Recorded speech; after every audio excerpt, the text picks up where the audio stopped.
and other regions not perceived friendly to the government. They were strategically dropped past midnight, and then roadblocks were placed by the police while others was dropped early in the morning. The militia were procured by Ruto, governors and MPs allied to him. These regions included Nairobi, Kiambu, Kajiado, Kisii, Nyeri, Murang'a, Kiambu, Kirinyaga, Meru, Nyandarua, Kajiado, Kitengela, Ongata Rongai, Machakos, Embu, and in Wote. They had clear instructions to loot and destroy specific properties under police supervision. A killer squad of 101 that works under the Director General of the National Intelligence Service, Nuruddin Haji, was armed with assault rifles and drove in a convoy of unmarked Subarus, shooting and killing innocent protesters aimlessly in the streets and estates. This squad in Subarus, hooded and masked against court orders, are disguising themselves as DCI's officers, yet we know they are not. In fact, I would like to clarify that the National Intelligence Service has procured Subarus to give an impression that this killer gang is from the DCI. The truth of the matter is that this has nothing to do with the DCI. This is the National Intelligence Service. And this squad of 101 people was formed when I was still in government. Officers were recruited from the Administration Police Unit for special training by NIS on abductions, killings, and cover-up. And this is a squad that is killing the people of Kenya. The killings and the business destruction pattern point to William Ruto's ethnic profiling narrative, which he is a master with no rival. With a close coordination of PS Interior Raymond Omolo, this narrative was boosted online by state bloggers to spin the narrative. The Cabinet Secretary Kipchumba Murkomen's public to shoot to kill order, coupled with assurances to police officers that the government will not cooperate with the investigators in police conduct, has emboldened security forces. Police officers are now on record threatening citizens who are in their homes, boasting of their license to kill, acting with a confidence that can only come from the highest echelons of power. Mr. Murkomen's admission that these are not just instructions from him but orders from above removes any ambiguity about where responsibility lies. It will be recorded that in the run-up to the 2007 general election and its aftermath, the narrative of 41 against 1 was a masterpiece of William Ruto. The target was profiling Kikuyus against the rest of the country. To a large extent, he succeeded, and every Kenyan knows what happened, and it is also fresh in his mind of the ICC ordeal still hanging on the neck of William Ruto today. We remind William Ruto that his ICC cases are not yet over. They have been posed after witnesses disappeared, and what he is pretending over are crimes under the Rome Statute. It is clear history is repeating itself, and the architect William Ruto is back on the deck.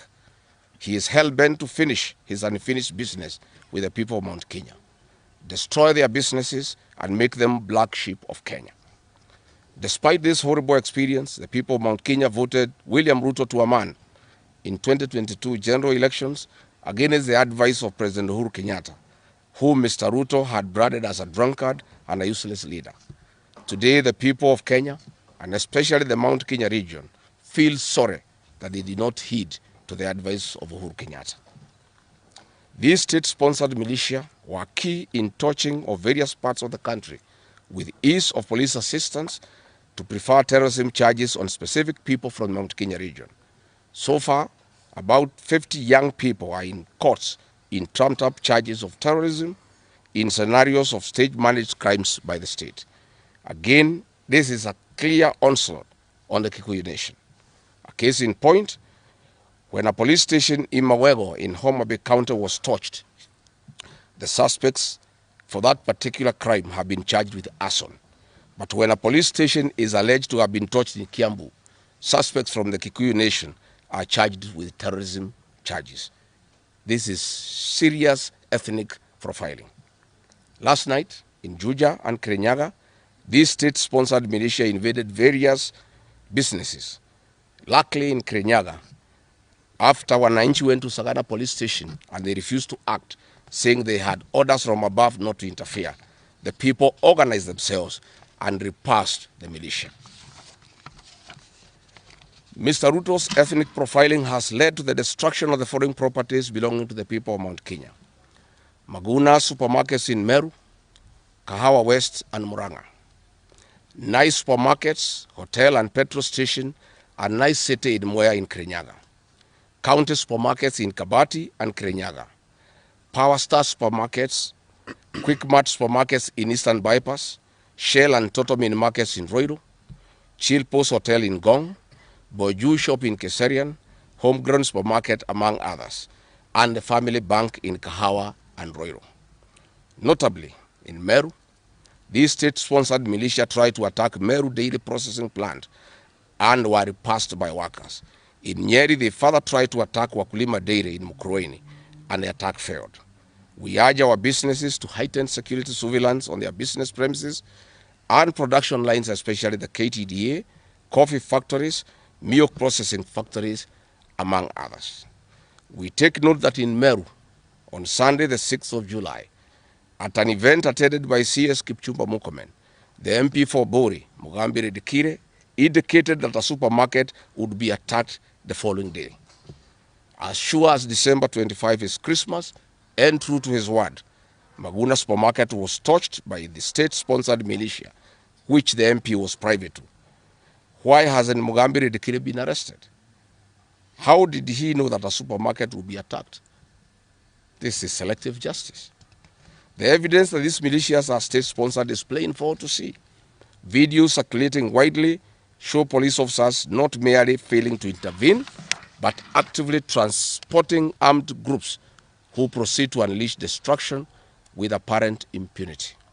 Uniformed officers have been seen standing guard as these groups rampage. Their inaction and a stark contrast to strong statements being made by government. In Nyeri, journalists were attacked by these militias in the presence of the police. It is well documented. This is a clear indicator that Ruto is working with governors and MPs allied to him to destroy businesses owned by the Kikuyu, the Meru, and the Embu, and blame it on people who don't support his administration. This is a tactic that was used by the colonialists with collaborators who searched earth policy and torched buildings and businesses and blamed it on the Mau Mau. This divide and rule tactic will not work, Mr. Ruto. We know that in Meru, they want to use this mayhem to blame Mithika Linturi. In Embu, they have already blamed Mkunji Gitonga.